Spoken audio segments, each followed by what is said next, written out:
114 is a 2025 horror novella by Joshua Hull. So I actually originally read this book back in 2024, I think as an advanced reader copy. And I started to draft a review on it, but then I hesitated because I wanted to make sure the book was out before I dropped the full review. And then they proceeded to push back the release a couple times, which led to me kind of giving up and leaving the half-finished review in my drafts for a while. Finally, the novella was released, and I decided to give it a reread just to ensure that the story and most everything in it lined up with my original assessment and tweak the review accordingly if necessary. Paul, a podcast host, gets good and properly cancelled when his search for a former classmate, Adam Benny, ends in him and his mother being found alive and safe after fleeing their abusive patriarch all those years ago. Sums up in one beautiful anecdote why armchair detectives need to check themselves. Soon after, a childhood friend named Kyle ends his own life in Paul's childhood home, and Paul is summoned back to his hometown by their mutual friend, Matt. Paul progressively begins to see visions of a very dead Kyle, who insists that it wants him back.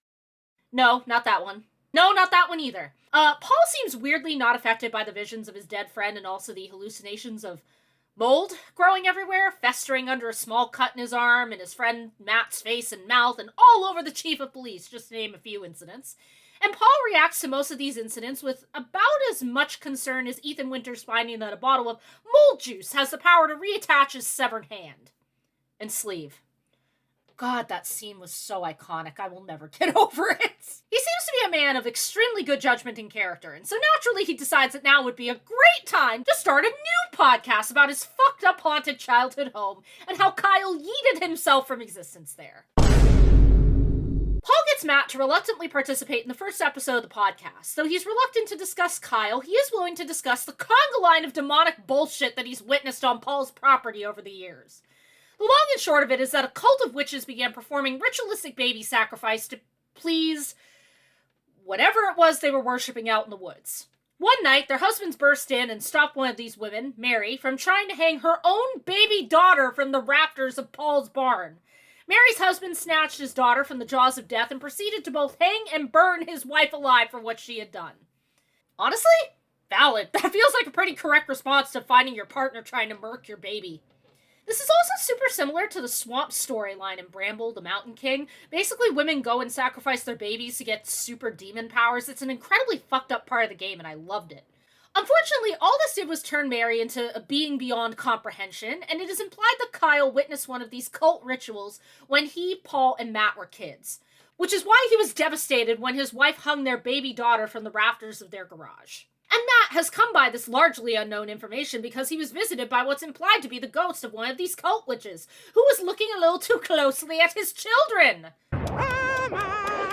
Upon visiting the chief of police, it's revealed that not only does the chief not want this all being made public on the podcast, but also that Paul's gross negligence about Adam Benny, the subject of his original podcast, has led to Adam's abusive father tracking down Adam's mother and killing her. Whoopsie-doopsie! Not enough whoopsie-doopsie to stop doing the new podcast, though. The grind never ends, kids! Paul, he gets punched out by Kyle's dad at his funeral, which is really, really funny and really, really satisfying.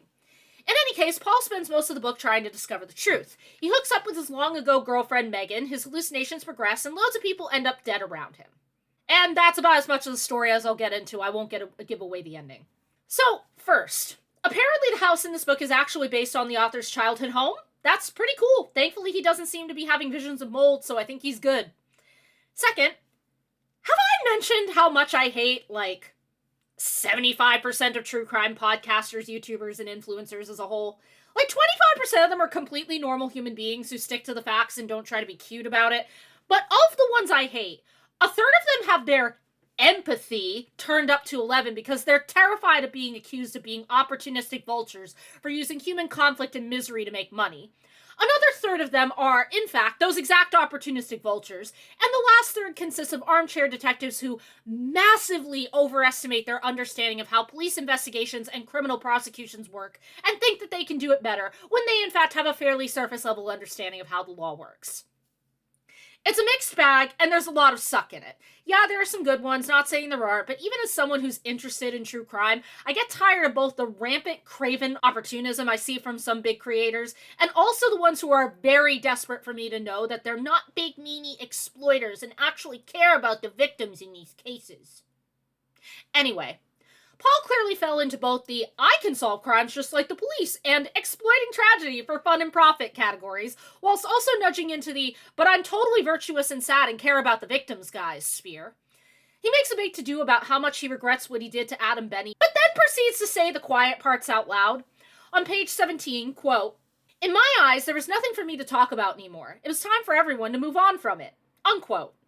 Classic influencer. I already apologize. Everyone else just needs to forgive and move on from the fact that I put a family in serious danger by not being more careful in how I investigated someone's disappearance that I actually never went about properly confirming was a disappearance. This is that armchair detective arrogance I was talking about. And then there's the part where he decides to set up the podcast, and I'm going to quote this next part on page 42 in full. Quote, "Truthfully, Kyle's surviving family is where the major issues start to arise with this new podcast. It might sound grim, but his wife Amber would be a great guest to have on and talk about Kyle." Right. Saying it back in my head, it does sound super grim, but I don't mean it in the way that it sounds. I mean, she could give him and his story some sort of life again. One that has meaning and hope, not one that stands over me in a parking lot, face innards leaking all over the fucking place. There are his parents, who I haven't talked to in ages, and no doubt be against me making their dead son the star of a podcast. That's a big ask to expect of a set of parents to not only accept that idea, but to accept that he died by suicide. Sigh. It was still too hard to say, even for me. His parents would buy me a first-class ticket straight to hell. They might even offer to drop me off. My final concern is what I would call the Benny base. The group of people that have spent every day since Adam Benny revealed the truth about his situation, attempting to ruin everything about me. Slander, online campaigns and petitions, review bombing, and the occasional death threat. And I get it, I do. I get their anger and their desire to make me pay for my mistakes. But in a way, that would be the goal of the 8114 podcast. To make me pay. To make me suffer. To make me talk about the death of my best friend every single time I hit the record button. To dissect and look at every step of my life and figure out what happened or what impacted it. Maybe even infected it. Unquote. Bro! I'm going to make a podcast about my best friend's suicide on my property, something that will ostensibly be monetized. He acknowledges this on the next page, actually. But I'm suffering, so it's okay and everyone will have to respect it. You are a fucking vulture, my dude. For what it's worth, it's made entirely clear that Paul is, in fact, a terrible human being. Multiple people call him out on it. He mentions producer Rachel, who worked on his Adam Benny podcast, and implies that she's still working with him. Then maybe halfway through the book, give or take, producer Rachel contacts him, absolutely enraged that he's attached her name to the 8114 show, because he knows damn well she doesn't work with him anymore. And then, of course, there's Paul getting righteously punched out by Kyle's dad. At the end of the book, if I recall correctly, I think Paul even straight up calls himself a piece of shit asshole.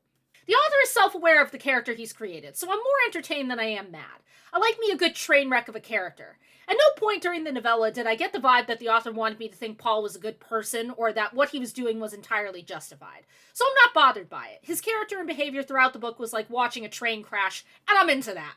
The other characters in the book were okay, pretty one note, but I would argue that this is one of those cases where you don't really need to do deep character studies on these different people. The story centers on Paul's characterization, and it's very big and entertaining, as I said before, so he works as a sort of centerpiece that everyone else just kind of orbits around. As for the writing, how do I put this? 8114 had a lot of emphasis in it. Like a lot. Like a bunch of words were italicized and bolded inside and outside of dialogue. The Skag doesn't work so well if you can't see that I've italicized and bolded all those words in my notes. Oh well, use your imagination. In any case, the repeated use of bold and italicized text isn't really necessary. I would understand doing it for style, for example, if you have a specific character or narrator that deliberately emphasizes every other word they use. But generally speaking, italics should be saved for moments when you really need the audience to know that a word is being spoken emphatically. Bolding things for emphasis... yeah, I don't really know what a professional writer's opinion would be, but it's generally not done. I think I usually see words bolded when it's a sign or a label. There were also a handful of other weird writing choices. You may have picked up on this in that quote I gave. But there was a point at which Paul narrated the word sigh. Let me reread it again. That's a big ask to expect of a set of parents to not only accept that idea, but also accept that he died by sigh. That's a weird choice, and I'm torn because we could argue style here, kind of highlighting Paul's personality and character through the way he narrates, but also it kind of comes across as like, I mean, I'm a millennial, so I hate the phrase, but millennial writing, quirky, quippy writing, a bit cringy in short. I don't know though, I've never read any of the author's other work, so I have no way of knowing if this was a deliberate stylistic choice or if maybe this is just how he writes. The horror in the book was kind of eh. I feel like this would have hit differently as visual media, like a movie. The bits with Paul hallucinating about mold felt a bit out of place. I get that there's meant to be this idea of him being infected with something, but it just feels a bit disconnected to the rest of the horror regarding the blackened lady and the ghosts. His reactions to these things were also just weirdly underwhelming. I feel like there should have been more development of Paul's childhood experiences to bridge the gap between this is a guy who, as a kid, lived in a theoretically haunted house where some spooky things happened, and this is a grown man who is now seeing ghosts and terrifying visions. I almost get the vibe that Paul's lack of reaction was meant to be either part of his character or a reflection of the hauntings starting to mess him up mentally, but again, the story could have used a little more connective tissue to smoothen these things out.